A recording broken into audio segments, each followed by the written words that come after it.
টাঙ্গাইলের ঐতিহ্যবাহী সরকারি সাদত কলেজে বাংলা নববর্ষ উপলক্ষে বর্ষবরণ, সাংস্কৃতিক অনুষ্ঠান এবং পুরস্কার বিতরণী অনুষ্ঠিত হয়েছে। আজ সকাল 10টায় কলেজ মাঠ প্রাঙ্গণে এই বর্ণাঢ্য আয়োজন করা হয়। অনুষ্ঠানে সভাপতিত্ব করেন সরকারি সাদত কলেজের ভারপ্রাপ্ত অধ্যক্ষ প্রফেসর পারভিন আক্তার। প্রধান অতিথি হিসেবে উপস্থিত ছিলেন মৎস্য ও প্রাণী সম্পদ মন্ত্রণালয়ের মাননীয় প্রতিমন্ত্রী সুলতান সালাউদ্দিন টুকু। বিশেষ অতিথি হিসেবে উপস্থিত ছিলেন সাবেক সংসদ সদস্য পন্নী পরিবারের সন্তান মৌলভী মোর্শেদ আলী খান পন্নী। এছাড়া উপস্থিত ছিলেন করটিয়া জমিদার পরিবারের সদস্য ও মোতোয়াল্লি ডক্টর উম্মু তিজান মাকদুমা পন্নী, টাঙ্গাইল সদর উপজেলা বিএনপির সভাপতি আসগর আলী, করটিয়া বিএনপি সভাপতি বদরুদ্দোজা বদর, সরকারি সাদত কলেজের সাবেক আহ্বায়ক সৈয়দ জাদিদুল হক জাদিদ এবং জিএস বাবুল সহ স্থানীয় গণ্যমান্য ব্যক্তিবর্গ।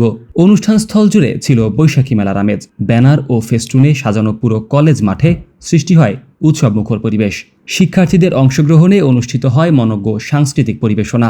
পাশাপাশি বিভিন্ন ক্ষেত্রে কৃতিত্ব অর্জনকারী শিক্ষার্থীদের মাঝে পুরস্কার বিতরণ করা হয়। প্রধান অতিথি তার বক্তব্যে সরকারি সাদত কলেজকে পূর্ণাঙ্গ বিশ্ববিদ্যালয়ে রূপান্তরের সম্ভাবনার কথা উল্লেখ করেন। তার এই বক্তব্য শিক্ষার্থী ও শিক্ষক শিক্ষিকাদের মাঝে ব্যাপক আশাবাদ সৃষ্টি করে।